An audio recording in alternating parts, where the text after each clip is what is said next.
អ្នកធ្លាប់មានអារម្មណ៍ថាមាននរណាម្នាក់កំពុងសម្លឹងមើលអ្នកនៅពេលដែលអ្នកដេកនៅក្នុងបន្ទប់សន្តាគារតែម្នាក់ឯងដែរឬទេហើយតើអ្នកធ្លាប់ឆ្ងល់ទេថា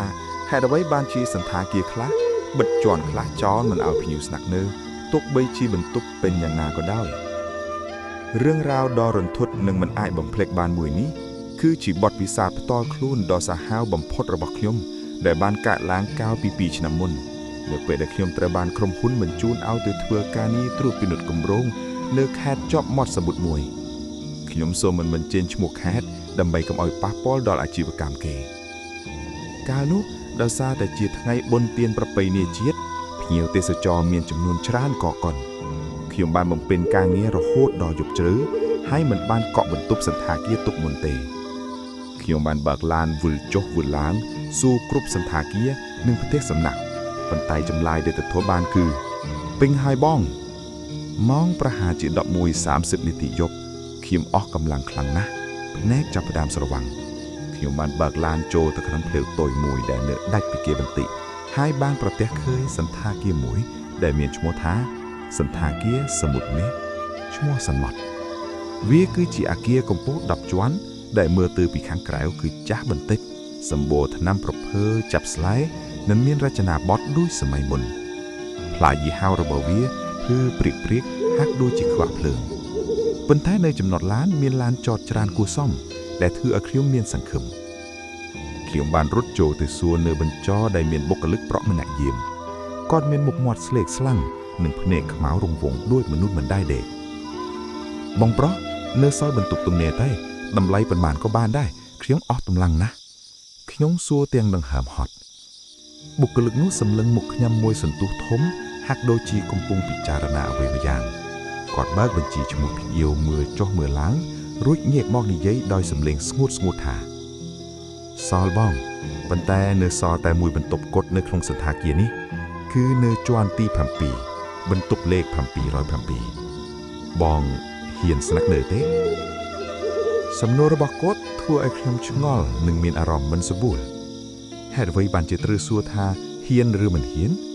តើបន្ទប់នោះមានបញ្ហាអ្វីមែនទេម៉ាស៊ីនត្រជាក់ខូចឬក៏កក់ក្បក់ខ្ញុំសួរបកទៅវិញខ្ញុំដើររកបន្ទប់លេខ707ខ្ញុំដើរកាត់បន្ទប់ជាច្រើនប៉ុន្តែអ្វីដែលចម្លែកគឺបន្ទប់ផ្សេងទៀតហាក់ដូចជាស្ងាត់ឈឹងគ្មានសំឡេងទូរទស្សន៍ឬសំឡេងមនុស្សនិយាយគ្នាតទៅសោះតែងដែលបុគ្គលិកថាបន្ទប់ពេញបន្ទប់លេខ707ស្ថិតនៅកាច់ជ្រុងខាងចុងគេបង្អស់ជាប់នឹងបង្អួយធំដែលមើលឃើញសមុទ្រនិងដើមស្រូលធំមួយពេលខ្ញុំយកការទប់អឹបនឹងទ្វារប៊ីបសៅទ្វារក៏បើកខ្ញុំរុញទ្វារចូលវូខ្យល់ត្រជាក់មួយបានបក់ចេញពីក្នុងបន្ទប់បង្ប៉ះមុខខ្ញុំធ្វើឲ្យខ្ញុំញ័រខ្លួនទាំងដែលខ្ញុំមិនទាន់បានដោតកាតបើកម៉ាស៊ីនត្រជាក់ផងខ្ញុំប្រញាប់ដោតកាតភ្លើងភ្លីឡើងបន្ទប់នោះធំទូលាយណាស់មានគ្រែ2និងមានរានហាលឬបាល់កូនីមួយដែលបែរទៅរកសមុទ្រការតុបតែងក្នុងបន្ទប់គឺបុរាណមានទូឈើធំកៅអីឈើដែលមានក្បាច់ចម្លែកនិងកញ្ចក់សម្អាងរាងពងក្រពើមួយនៅទល់មុខគ្រែនៅលើកម្រាលពូកពណ៌សមានស្នាមខ្នុតបន្តិចបន្តួចហាក់ដូចជាមាននរណាម្នាក់ទើបតែអង្គុយនៅទីនោះហើយក្រោកចេញទៅខ្ញុំដាក់អីវ៉ាន់ចុះហើយដើរទៅបើកវាំងនឿននៅរានហាលបាល់កូនីខាងក្រៅងងឹតឈឹងឮតែសំឡេងរលកសមុទ្របោកផ្ទប់នឹងច្រាំងថ្មឈូដោយសំឡេងមនុស្សថ្ងោខ្ញុំចូលទៅងូតទឹកដើម្បីឲ្យស្រស់ស្រាយពេលកំពុងងូតទឹកខ្ញុំមានអារម្មណ៍ថាដូចជាមានគេកំពុងឈរមើលខ្ញុំពីក្រោយខ្នងខ្ញុំងាកទៅមើលយ៉ាងលឿនគ្មាននរណាទេមានតែស្រមោលខ្លួនឯងក្នុងកញ្ចក់ប៉ុន្តែខ្ញុំឃើញថានៅលើកញ្ចក់ក្នុងបន្ទប់ទឹកមានស្នាមចំហាយទឹកជារាងបាតដៃតូចមួយដូចដៃមនុស្សស្រីខ្ញុំគិតថាប្រហែលជាស្នាមចាក់ដែលគេជូតមិនស្នាតបន្ទាប់ពីងូតទឹករួចខ្ញុំក៏មកដេកមើលទូរទស្សន៍ម៉ោងប្រហែលជា 12:30 នាទីយប់ខ្ញុំចាប់ផ្ដើមងងុយខ្ញុំបិទភ្លើងទាំងអស់ទុកតែភ្លើងក្បាលគ្រែពណ៌លឿងភ្លាលស្រាប់តែរីងទូរស័ព្ទលើតុនៅក្បាលគ្រែបានរោទឡើងយ៉ាងខ្លាំងធ្វើឲ្យខ្ញុំភ្ញាក់ព្រឺតខ្ញុំឆ្ងល់ណាស់ម៉ោងនេះនរណាទេមកឬមួយក៏បុគ្គលិកសន្តាគារខ្ញុំលើកទូរស័ព្ទអាឡូសួស្ដីស្ងាត់គ្មានសំឡេងឆ្លើយតបអាឡូមានការអីដែរអាឡូខ្ញុំសួរម្ដងទៀតនៅតែស្ងាត់ប៉ុន្តែបន្តិចក្រោយមកខ្ញុំបានឮសំឡេងហ៊ឺ ហ៊ឺវាជាសំឡេងមនុស្សស្រីយំតិចតិចនិងសំឡេងខ្យល់បក់ខ្លាំងចេញពីក្នុងទូរស័ព្ទសំឡេងយំនោះពោពេញទៅដោយភាពឈឺចាប់ជួយផងសំឡេងនោះនិយាយខ្សាប់ខ្ញុំគប់ទូរស័ព្ទចូលកន្លែងវិញភ្លាមដៃខ្ញុំញ័រខ្ញុំគិតថាប្រហែលជាខ្សែឆ្លងឬមានគេលេងសើចខ្ញុំព្យាយាមយកភួយមកគ្របក្បាលហើយបិទភ្នែកដេកប៉ុន្តែមិនទាន់បាន10នាទីផងស្រាប់តែភឹបភ្លើងក្នុងបន្ទប់ក៏រលត់ឈឹងម៉ាស៊ីនត្រជាក់ក៏ឈប់ដំណើរការបន្ទប់ងឹតសូនសងហើយនៅពេលនោះសំឡេងយំបានបន្លឺឡើងនៅក្នុងបន្ទប់មិនមែនក្នុងទូរស័ព្ទមិនមែននៅរៀនហាលគឺនៅក្បែរត្រចៀកឃ្លៀងតែម្ដង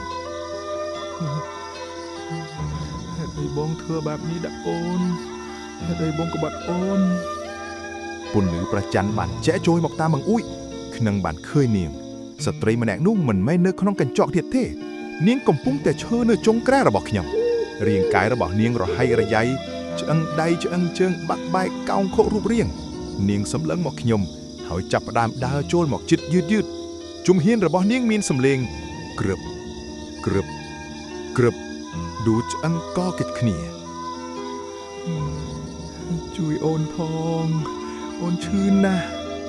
ខ្ញុំស្រែកមួយទំហឹងអត់ទេខ្ញុំមិនមែនសង្សារនាងទេចេញទៅខ្ញុំស្ទុះរត់ទៅរកទ្វារខ្ញុំព្យាយាមបើកទ្វារប៉ុន្តែទ្វារបើកមិនរួចវាជាប់សោឬដូចមានអ្នកទាញពីខាងក្រៅខ្ញុំគាក់ទ្វារនិងស្រែកឲ្យគេជួយផងមានខ្មោចបើកទ្វារខ្មោចស្រីនោះបានដើរមកដល់ខ្ញុំនាងយកដៃដែលបាក់បែកនិងត្រជាក់ដោយតកករបស់នាងមកចាប់កគ្រីងពីក្រោយខ្ញុំដកដង្ហើមមិនរួចក្លិនស្អុយរលួយបានចូលក្នុងច្រមុះខ្ញុំនាងបានយកមុខដ៏ខ្ទេចរបស់នាងមកផ្អឹបនឹងត្រចៀកខ្ញុំសក់ដ៏សើមនិងស្អិតរបស់នាងប៉ះនឹងថ្ពាល់ខ្ញុំកុំទៅចោលអូននៅទីនេះជាមួយអូនលោតចុះទៅជាមួយអូននាងព្យាយាមអូសខ្ញុំទៅរករៀនហាលកម្លាំងនាងខ្លាំងណាស់ខ្ញុំប្រឹងរើបំរាស់និងសូត្រធម៌នមោតស្សៈទាំងដង្ហើមផុតជើងខ្ញុំបានទៅទៀកនឹងទុកធ្វើឲ្យរបស់របរធ្លាក់បែកប្រាវស្រាប់តែមានសំឡេងផាំងយ៉ាងខ្លាំងទ្វារបន្ទប់ត្រូវបានគេធាក់ពីខាងក្រៅបងប្រុសថយចេញពីទ្វារក្រាំងទ្វារបានរបើក